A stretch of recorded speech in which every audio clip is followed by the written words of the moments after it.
being a chief officer, being a chief officer focused on information security, being a chief information security officer. Right? There's a lot of pieces there, right? But when we come down to it, there's really two main components to the job of being a CISO: chief officer and information security. Welcome to Life of a CISO. I'm Dr. Eric Cole, your host, and we'll be taking you on a journey each week on what it takes to be a CISO and what are solutions that you can implement today if you are currently a chief information security officer or if you want to be one in the future. This is Life of a CISO.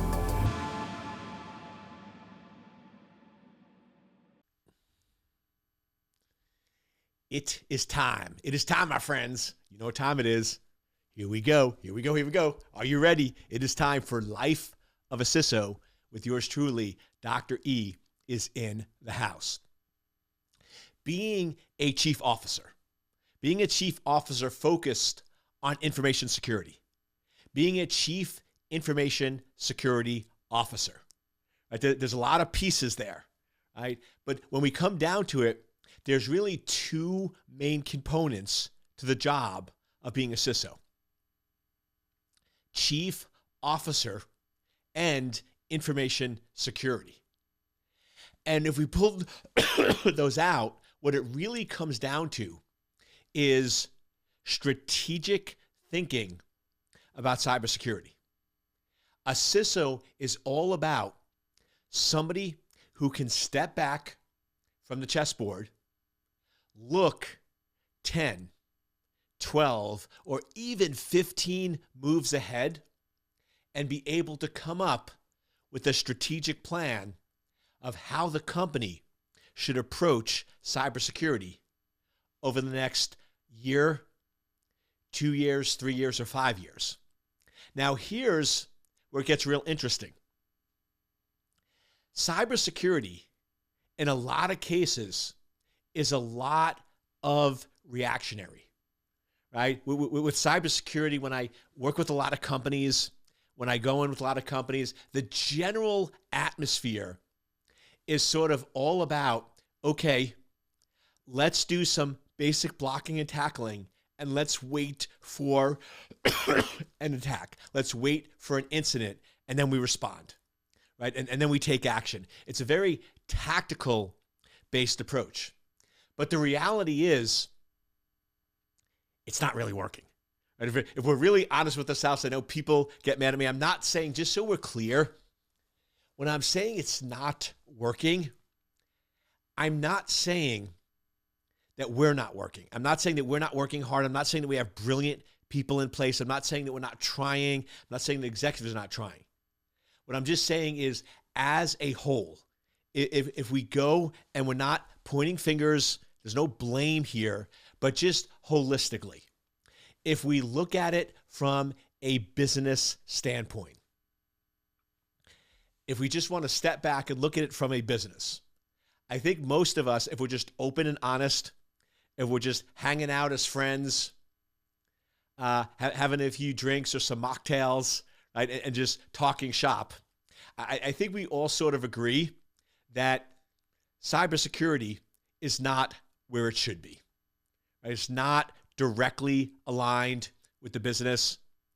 If you look around, I mean, the evidence is all around us. Right? CISOs don't typically sit with the other chief officers. Right? They don't typically sit in the executive suite. They don't typically hang out with them on a regular basis. They're not typically included in the daily and weekly coffees, lunches, and dinners or meetings.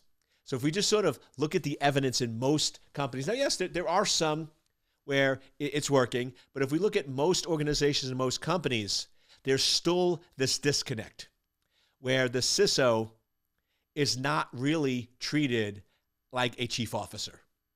If we really step back and do honest assessment of our business, other businesses, businesses in the US or globally, and we just sort of globally look at the role of a chief officer, a CEO, a COO, a CFO, chief legal counsel, right? You sort of look at them and sort of how they act, how they behave, how they respond, and how they work.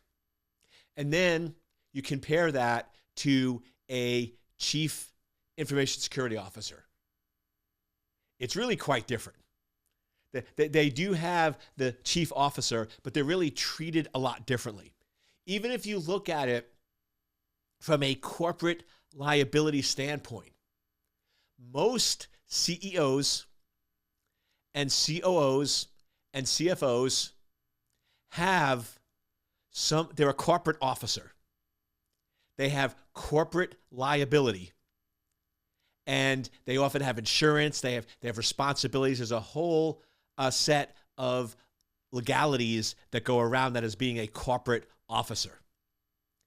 Most CISOs, and I don't know any, so if you know some, please let me know. I'd love this. This is one area I'd love to be wrong. It's like, prove me wrong. I always joke sometimes with my team. They're like, you always want to be right. I'm like, no, actually, in a lot of cases with what's going on with cyber and all the issues and problems, I actually want to be wrong. I wish I was wrong. I wish that what I'm saying is not true. But so if you know anybody where there's a CISO, a chief information security officer, on their business card, it actually just says CISO, and they're a corporate officer, I would love to know. And just so we're clear, I know of a very few cases where there's somebody with corporate responsibility and they have multiple titles. So I've seen cases where there's a corporate officer who's a COO, and then underneath they also have things like CISO and then a couple of other titles. So there's multiple titles buried under it. But the reality is they're not really a CISO, right? When you're a chief officer, there's one hat. There's one primary hat. So like I said, I don't know of any cases, and if you do, please let me know, in which there's a chief information security officer. That is their title.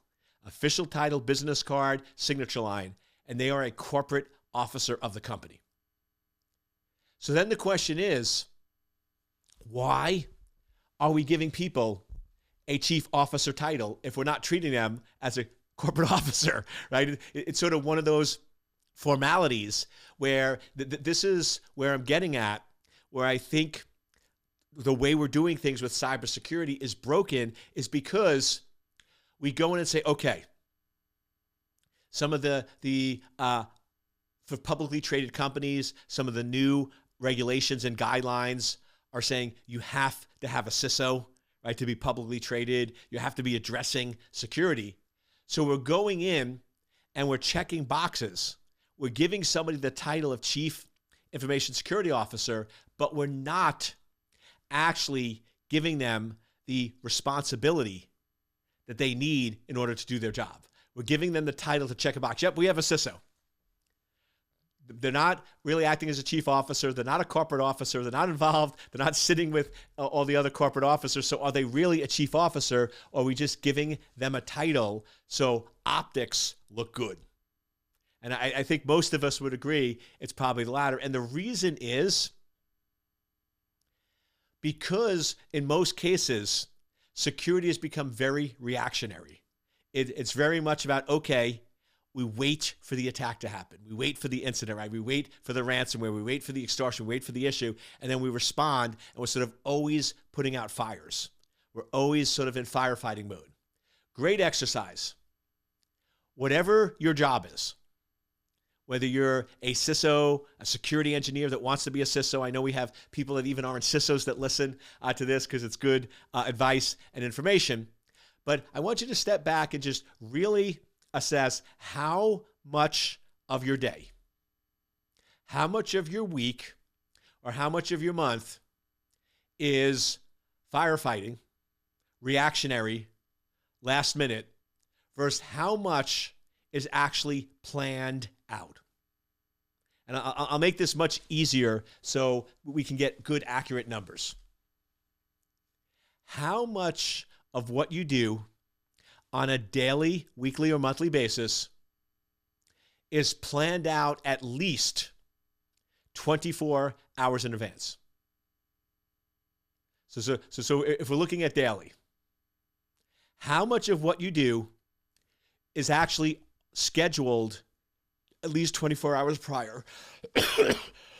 So when you get up in the morning and you start your day and you do what you're going to do, how much of the actual time, not what's on your calendar, but how much what's on your actual time is actually planned out at least 24 hours? So when you wake up in the morning, you have a pretty full day, right? We hear people go and say, oh, I have a super busy day today. I have nonstop meetings, right? Nonstop activity going on. Most people, I would say, are going to come back and go, okay, probably 80, 90% of your day is scheduled on a daily basis. But now here's where it gets interesting. What if we go weekly? Now, if I look at next week, how much is already planned? So now if you're looking at 7 days out. So if I go 7 days out, how many things are planned 7 days in advance? So most people, this number probably drops, most CISOs, this number probably drops closer to about 50 or 60%. Then monthly, if I now go in and say we're in March and I look at April, how much of April is planned out? If I go and look at April, how much of April is really planned out and locked in? Probably for most of us, most chief information security officers, it's going to start getting to about 30 or 40%. Then look out 3 months. So if we're in March, let's go to July. So pull up your July calendar. How much is booked? How much is there? It's probably getting out to about 10, maybe 15%.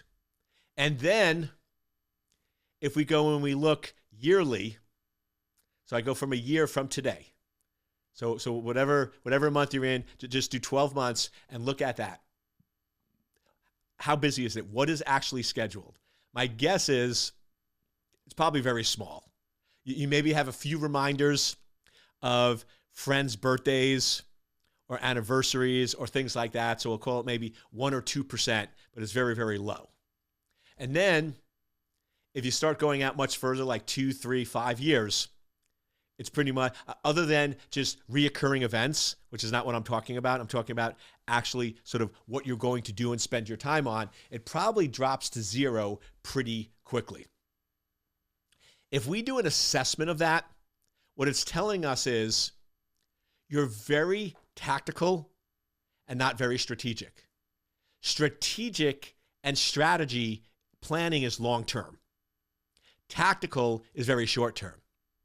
So I know this is very, very foreign to most people, but if you go in and you have a clear plan or a clear strategy, you should actually be booked out for the next 3, 6, 9, or 12 months.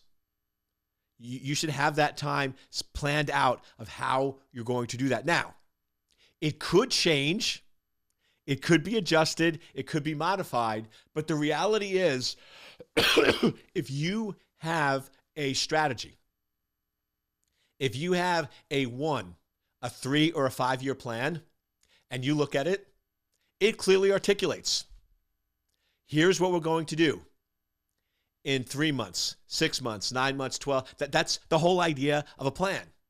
The more strategic a plan, the more effective the operation. Now, the trick is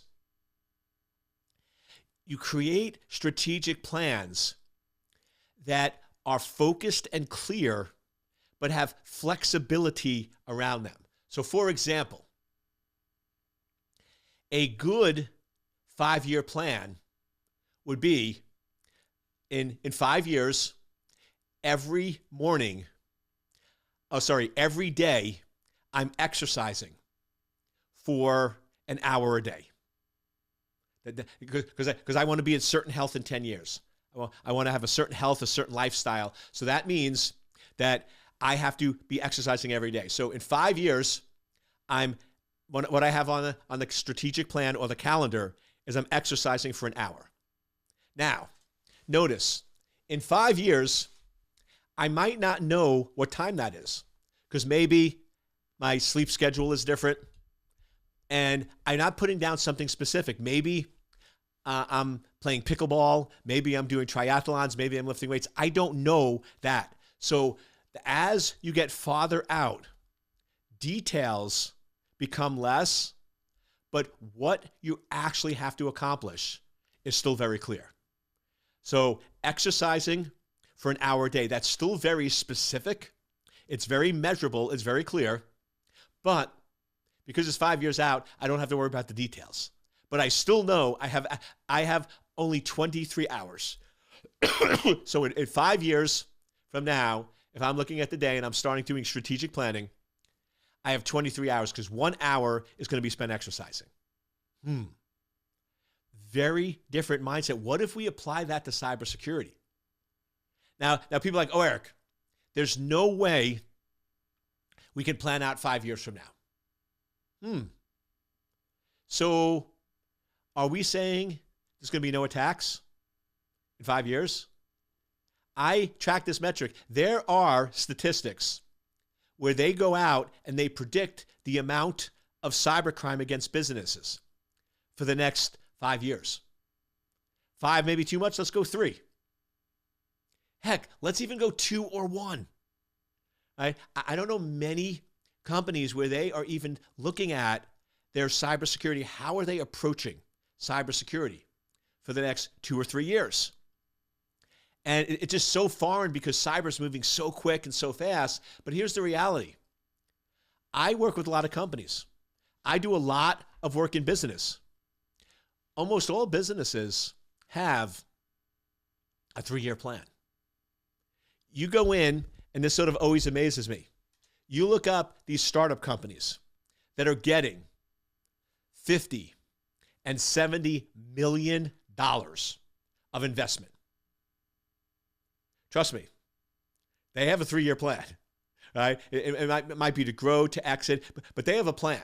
When I work with these companies and I am either advising VCs, I work with a lot of investment firms, or I investing my own money into these, the first thing I'm always asking is, what is your exit strategy? Are you planning on building a Microsoft, right? Where you're going to be around you're going to be the dominant player in the field and you're going to acquire other companies, but you're going to maintain your identity? Or are you going to want to sell? Are you going to want to build it up and sell it to a Microsoft? Or are you going to want to go public? Or are you really doing a lifestyle business where you just want to generate enough money so you can sort of do well for yourself, your family, and you retire?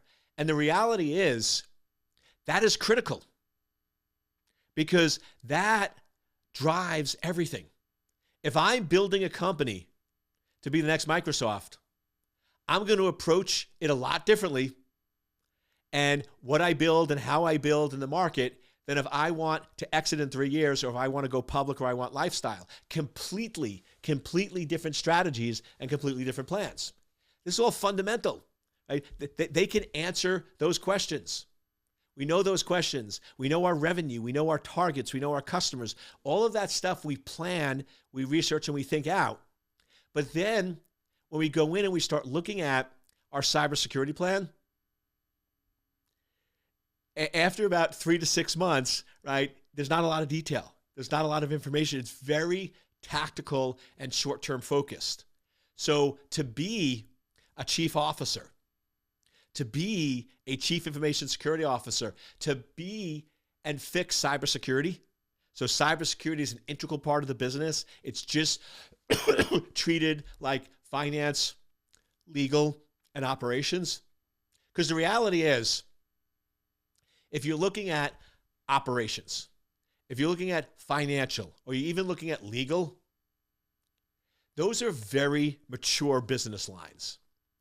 And I'm always careful because I don't mean it as a negative, but they're fairly commoditized, right? How you do accounting in a company, I mean, pretty standard. Yeah, there's new technology, there's new methods, there's new things like that. But if you go in and look at the general classes and courses that you took, right, it's pretty similar over the years. Same thing with operations and same thing with legal.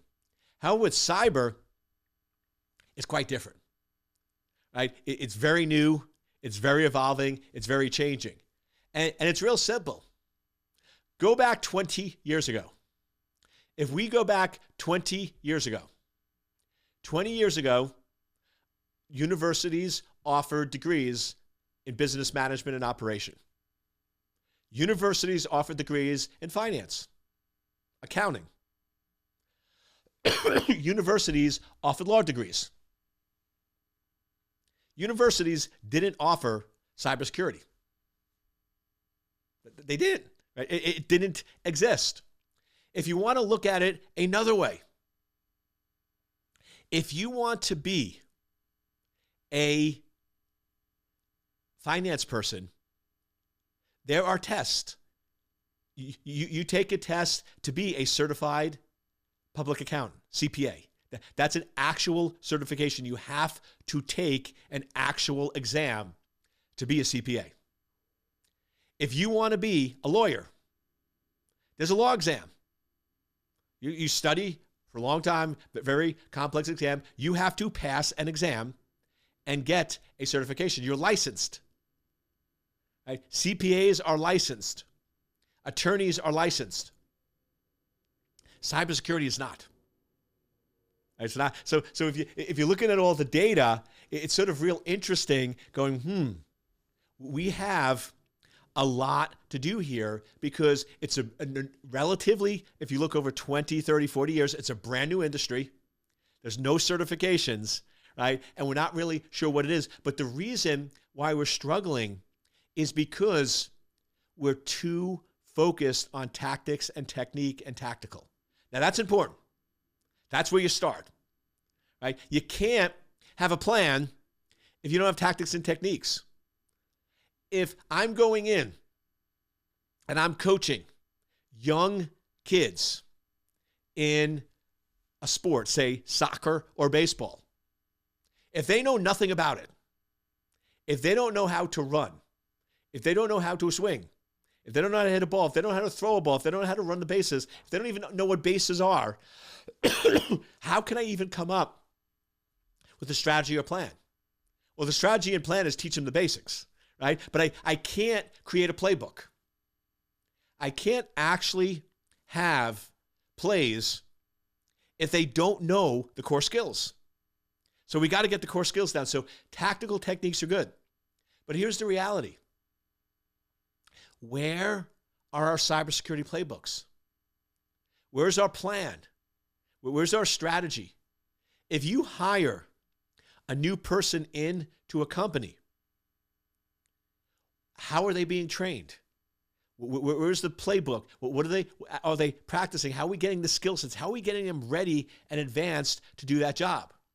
And this is one of the other reasons why you're seeing a lot of issues in certifications, like with SOC compliance, or even with insurance and others, is because there's not detailed, effective plans. Yes, some companies do have plans. They do have strategy. But as I said, it's often driven because of requirements or needs, not because it's done correctly.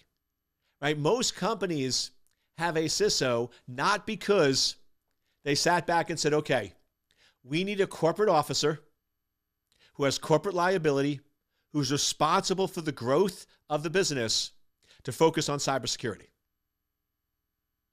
I wish that was the case. That would be nice if that was the case, but unfortunately, that's not the case.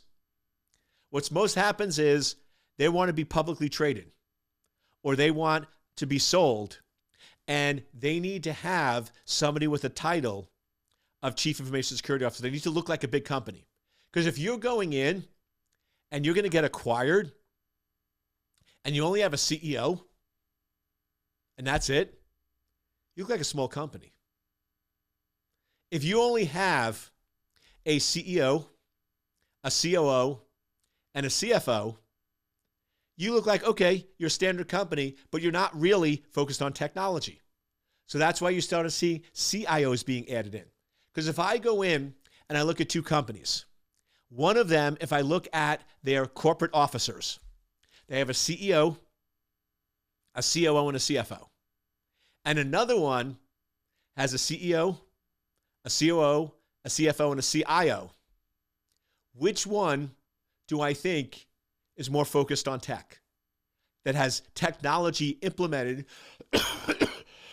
into their business and how they're structured? The second one, of course. So same thing.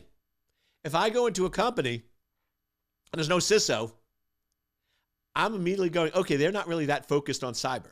But if I look at a company and I look at their corporate infrastructure, I look at their charts and I go, okay, they have a CEO, they have a COO, they have a CFO, and they have a CISO.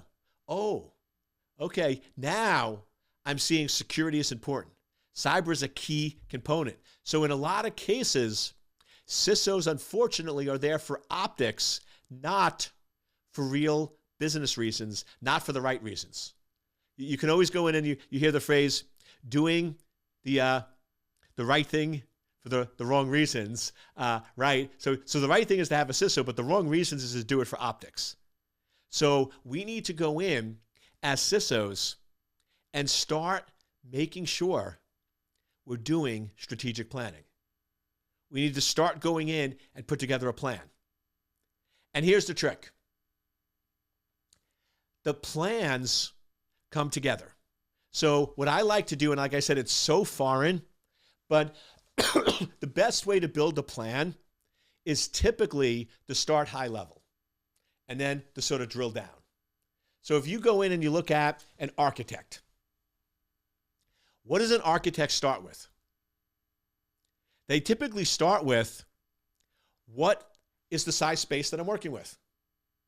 Right? If I'm designing a 3,000 square foot, one-story house, that's a lot different than if it's a 10,000, three-story house.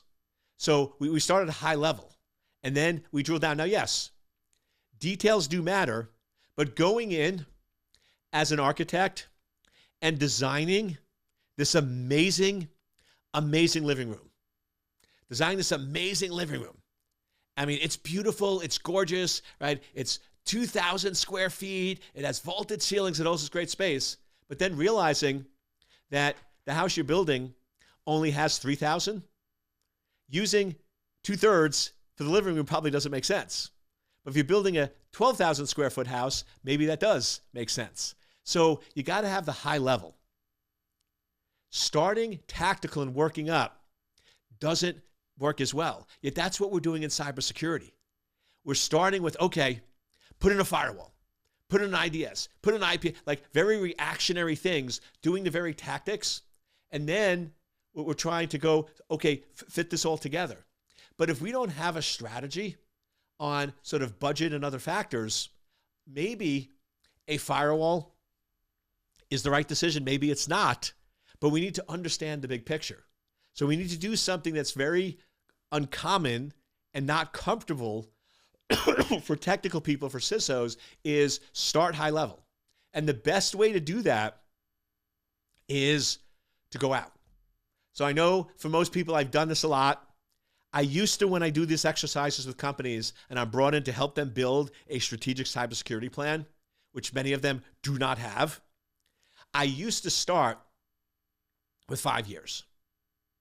The problem is that's so abstract, that's so foreign that it just, like, they can't handle it. Like, they just do meltdowns, right? They just freak them out. 1 year is not enough, even though that's there. So what I try to do, if I can, is try to start with 3 years. Now, some companies are just not even, like 3 years blows their mind, so I'll go to 2. So to me, it's sort of try to get to 2 to 3 years and say, okay, let's just step back for a moment. Let's think like chief officers. Let's put our business hat on. Where at a high level do we see cybersecurity at this company? What do we think? Let's go to the business, because the business has a 3-year plan. Let's look at the numbers. If this business plans on growing to 500 million in 3 years, and they're at 200 million now, where do we anticipate our security budget being? So if our security budget at 200 million is X, and we're more than doubling the revenue, we could probably estimate that the security budget should double. And then we test that out with executives. Does that sort of feel right? And now we come up with a number. Okay, in 3 years, it looks like our security budget's going to be 30 million. Then we start going, okay, where do we see the threats? Where do we see our vulnerabilities? Where do we see our risk? And we start building that out, because now if we can start understanding the strategy, understanding the big terms, getting back to those core components of risk, and then we start narrowing it down, then now when we're operating and we're doing things on a daily, weekly, or monthly basis, it's not reactionary. We have a well thought out plan. So just start thinking this. I know I threw a lot of new concepts out at you, and a lot of this is sort of paradigm shifts, revolutionary to how we do security. But start thinking that if we did more strategy and planning, how effective or how more effective would you be as a chief information security officer?